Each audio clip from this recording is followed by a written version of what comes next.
All right, so in this video, we're gonna add the functionality of the car slowing down when it goes off track. So what we're gonna do is we're going to, again, put a conditional statement. So we're gonna have if down here. So right above move. So let's put that out of here. There we go.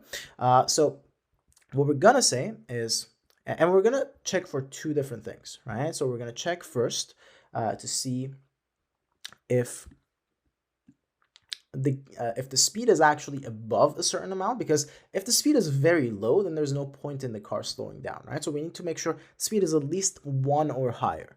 And another thing we need to check is to see if we're actually off track, right? So those are the two things we need to check. So first of all, let's see if we're actually off track. So we're going to go over here and we're going to say if we're touching, or the touching color, I should say. Let's put this over here to the first one. There we go. So if the touching color, and we're going to grab the color from here. If the touching color is this specific green that we have on our field, and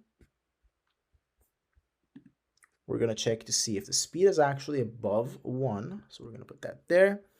And we're going to say, hey, if our variable speed is more than just 1,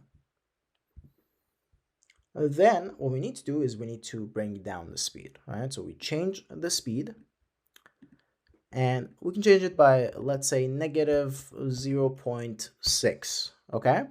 So we want it to be a couple times more than the speed of our speed going up when we're pressing the up key, but we don't want it to be as much as braking either, right? When we brake, essentially when we press the down key, the speed goes down by -1. We want it to be a little bit less than that because you know, going off track isn't going to slow us down as much as hitting the brakes, obviously, but it is going to slow us down a lot more than we speed up when we are accelerating. Okay, so I think -0.6 should be good. It's like 3 times the speed when it's increasing.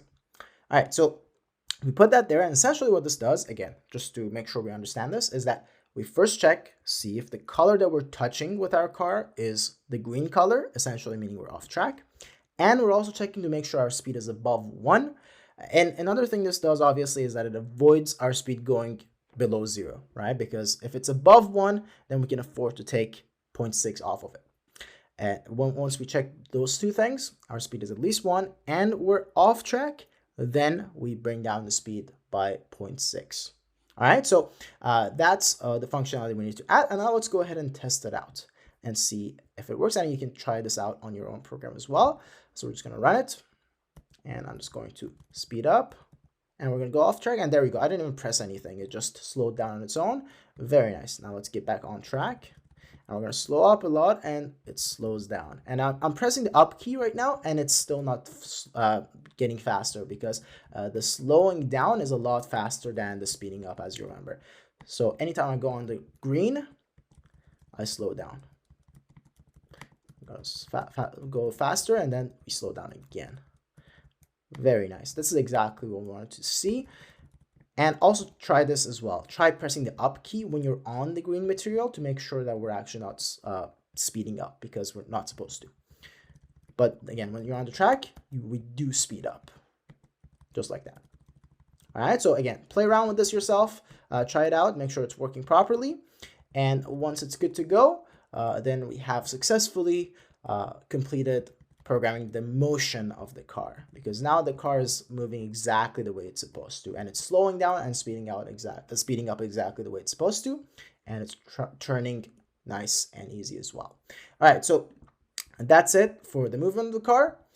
In the next couple of videos, we're going to add the other elements of the game, like setting up checkpoints, making sure we're actually keeping track of the laps, and also, of course, knowing when to finish the program when we've actually done all of our laps. So we're going to add those stuff now that we have the motion down.